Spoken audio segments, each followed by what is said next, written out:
So hi friends, I'm here with my third lecture number 3 on simplex method.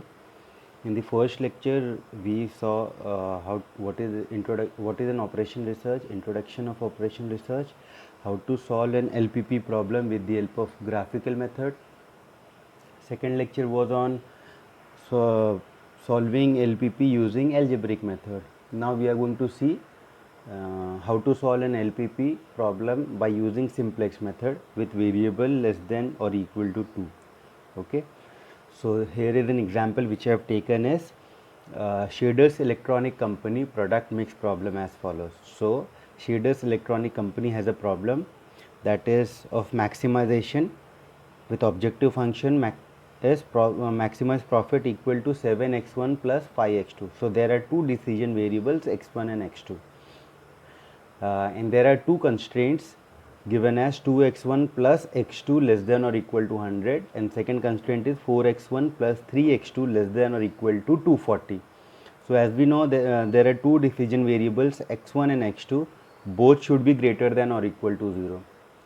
Now when we solved the previous problem by using algebraic method, so what the first step that we need to do is to equate the constraint, right, to convert the inequality into equations. So doing same here, since simplex method is an advanced method of algebraic, because simplex is going to reduce the number of steps that are carried out in algebraic method. Altogether both are perhaps same in working, algebraic and simplex. So the what we'll do is we'll convert the constraint into equation by adding surplus variable, since it is less than 100, right? So in both the constraint the sign is less than 100 or less than 240. So by converting means I have to add some slack variable. So I have added the slack variable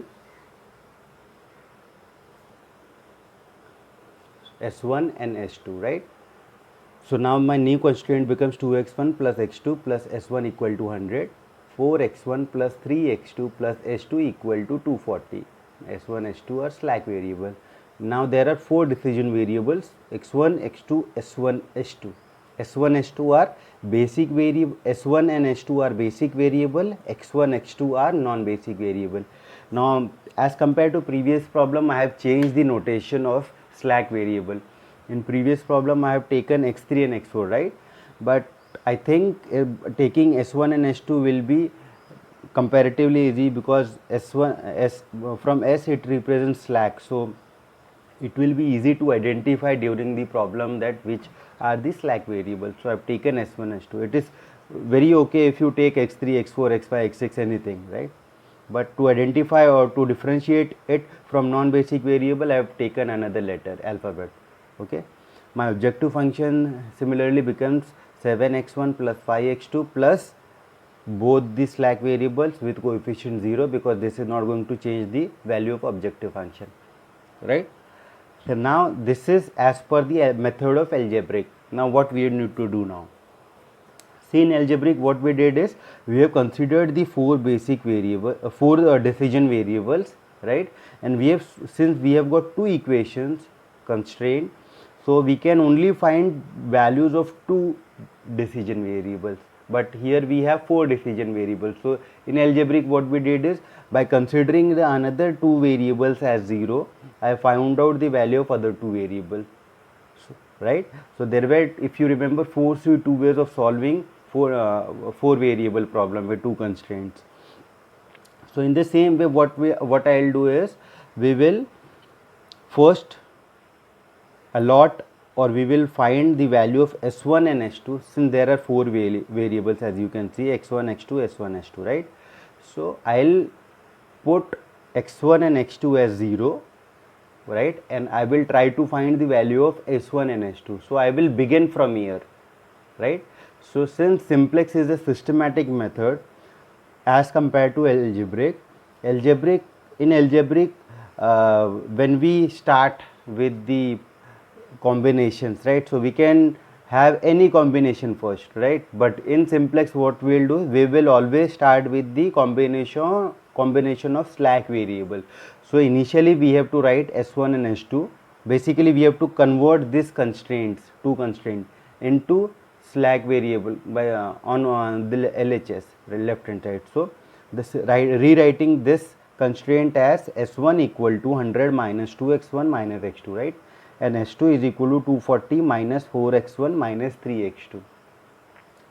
So is this clear till now, right? So what we are going to do is we are going to find the value of S1 and S2 considering these values as 0, right?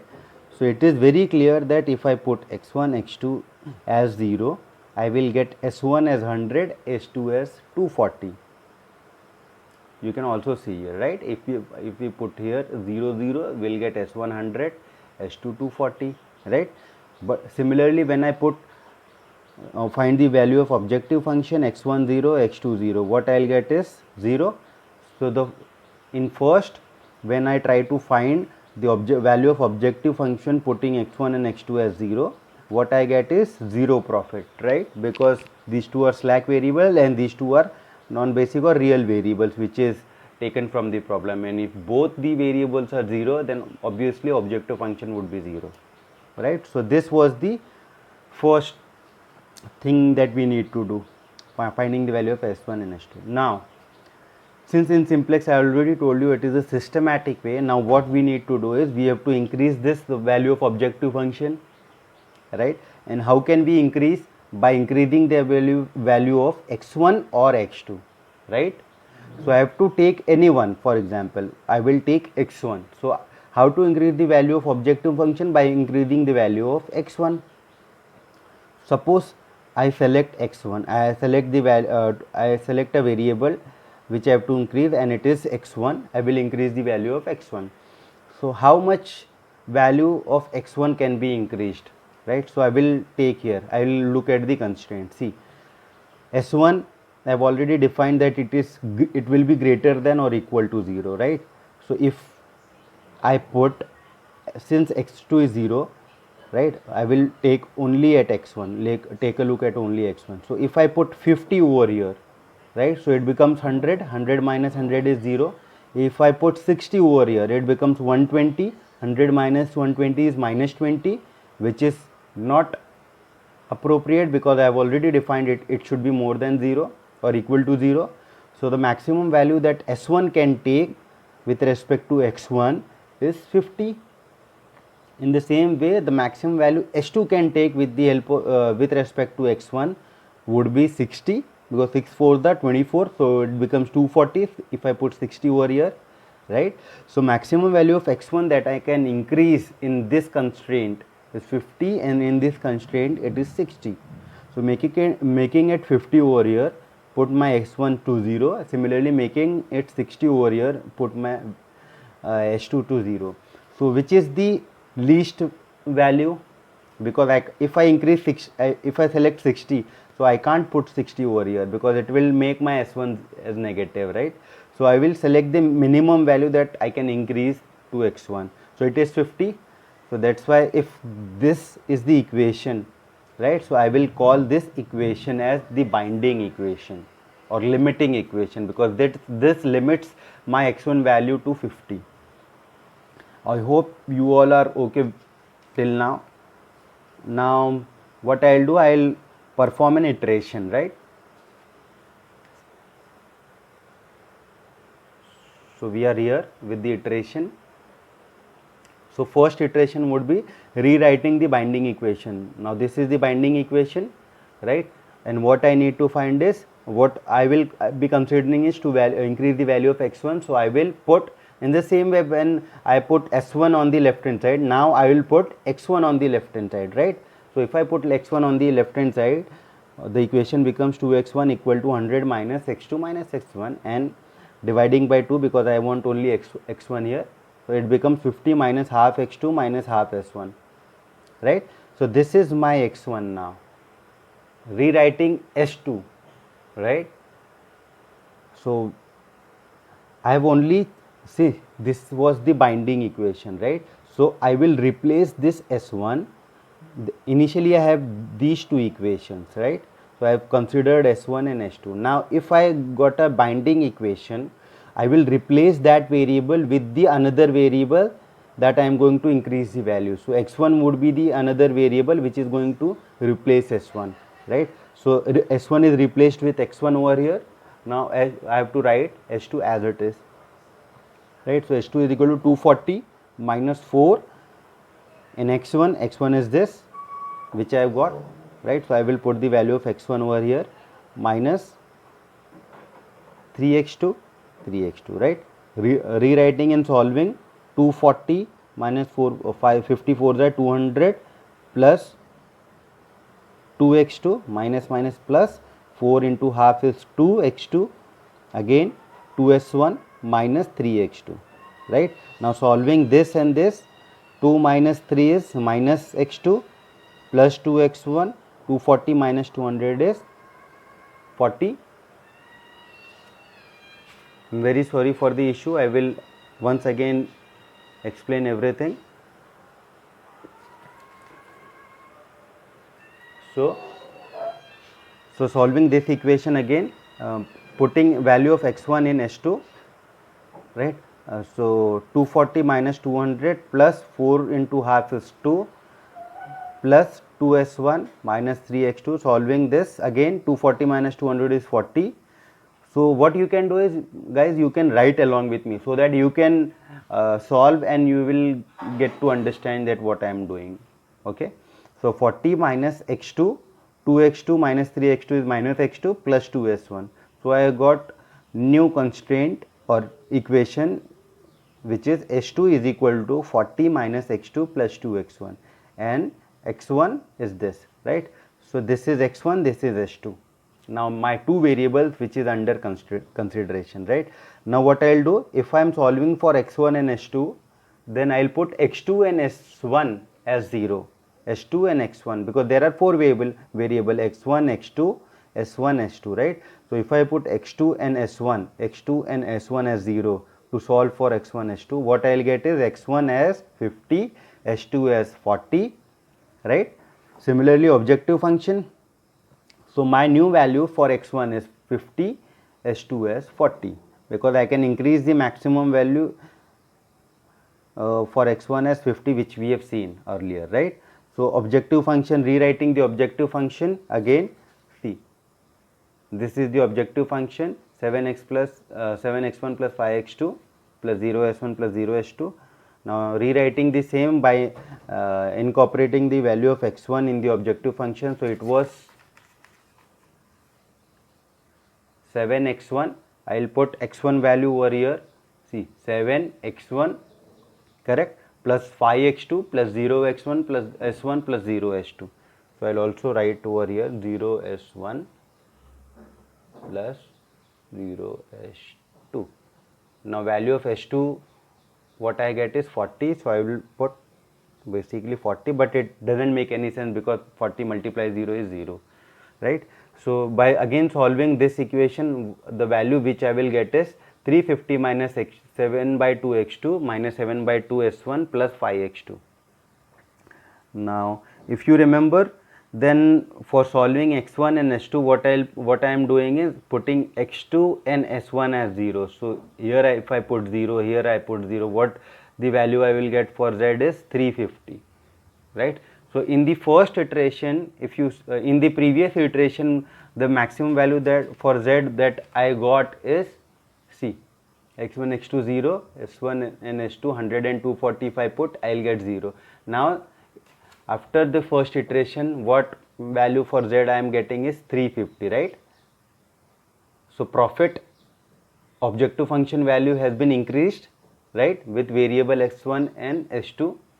Now I hope this is clear till now. I will proceed ahead then. Now my again what I will do is I have to increase the objective function, if you see here, right? So how can I increase the objective function? By increasing any of the variables.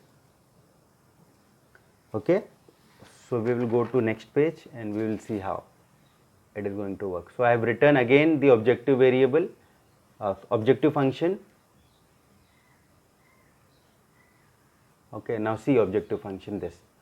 by solving the previous object, like rewriting it again. So I got 350 plus 3 by 2 x2 minus 7 by 2 s1. So if I want to increase the value of objective function, I need to increase the value of x2 because s1 is in negative, right? So I can't increase the value. By decreasing the value of s1, I can increase the objective function. Okay, but I have already taken s1 in the first iteration, in the first s1 and s2, right, initially. So what I'll do, I'll increase the value of x2 to increase the value of objective function here. So once again, now we have to increase the value of x2, right? I have taken the previous page. Now these are the two constraints. Now I will find the binding equation, right? So if I put, what is the maximum value that of x2 that I can put here is 100, right? 100 by 2 is 50, 50 minus 50 is 0. x1 can't be negative, s1 is 0 because मैं अभी x1 और x2 को solve कर रहा हूँ, right? और मैं try कर रहा हूँ x2 का वैल्यू कितना फाइंड करना है, तो s1 तो कंसिडरेशन में आएगा ही नहीं. तो उस केस में जैसे x2 का वैल्यू यहाँ पे 100 होगा और यहाँ पे कितना होगा, it is very simple, 40. So minimum is this. So this becomes my binding equation, means this variable is going to leave, binding equation or limiting equation. So this variable h2 is going to leave and x2 is going to enter, correct? So I have written over here. So now to increase my objective function, we'll have to either increase x2 or decrease s1 because of its coefficient. As we have seen, s1 is in negative, right? But we will select x2. Binding equation will become will be h2 constraint. तो सबसे पहले h2 लिखेंगे पहले equation से. h2 will be 40 minus x2 plus 2s1, right? अब इसको rewrite करूँगा मैं बिकॉज h2 लीव कर रहा है और x2 एंटर कर रहा है. तो h2 को वापस यहाँ डाल के x2 के टर्म्स में लिखूँगा मैं सेकेंड कंस्ट्रेंट, और ये कंस्ट्रेंट ऐसे बन जाएगा. x1 जो है वो मेरा पिछले इटरेशन में वैसे था, तो as since it is not living, it is not binding, तो x1 ऐसे ही रहेगा, राइट? x1 का इक्वेशन वैसे ही लिख दूंगा मैं, ठीक है? लेकिन लिखने के बाद आई will put the value of x2 over here. तो अगर मैं x2 का वैल्यू यहाँ पे डाल देता हूँ तो सी ऐसे बन जाएगा, बराबर.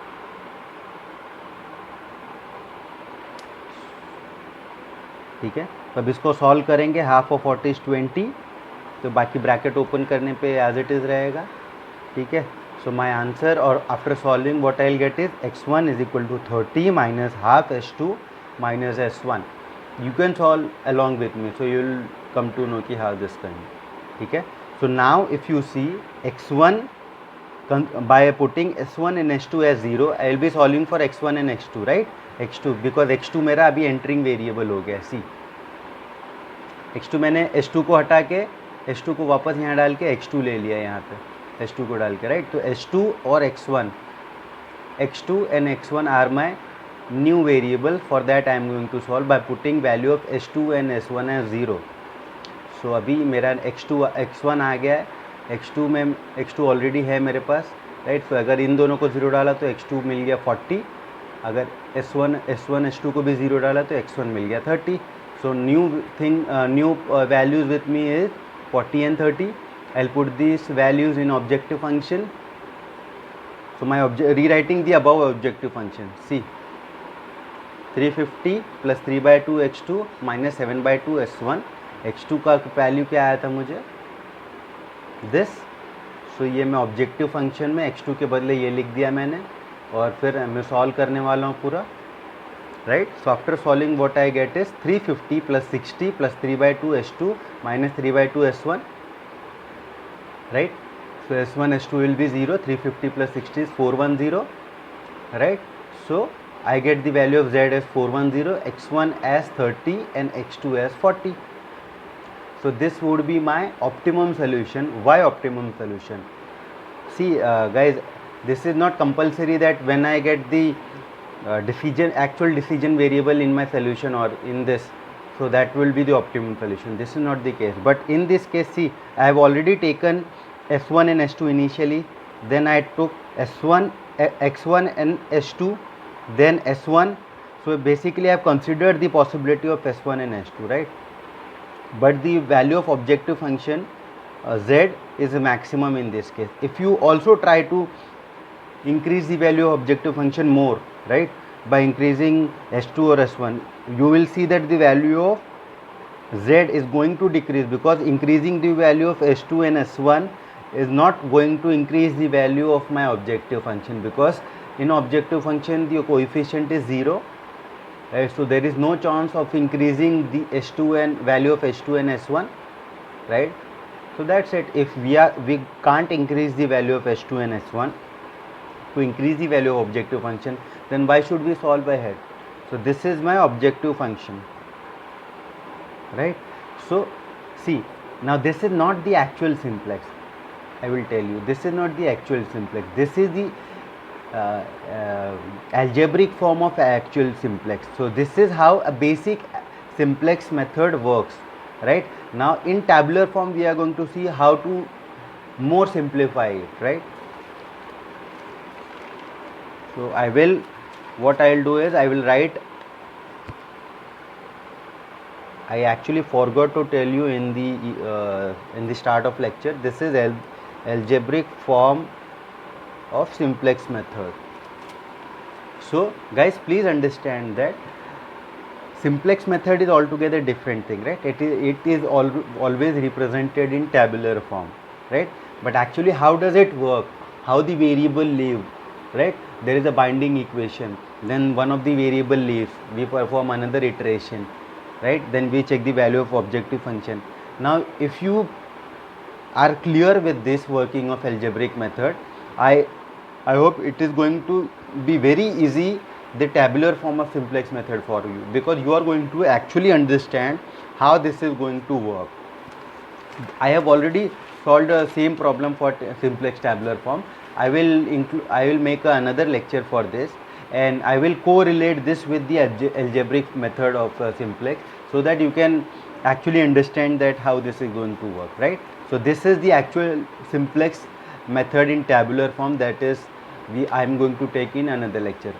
In the meantime, try to solve this problem with the algebraic method, because algebraic method is the basic method of simplex, right? Because it tells us how the simplex works. So first understand that. After understanding, now we will go to simplex tabular form, which is the only method you will always find in exam to solve this, right? Don't go by algebraic method at all of simplex, because it is very lengthy and it takes time. So tabular is comparatively easier, it will give you answer very fast. So hope you to meet in the next lecture. For the timing, bye, and hope this was easy for you to understand. Thank you.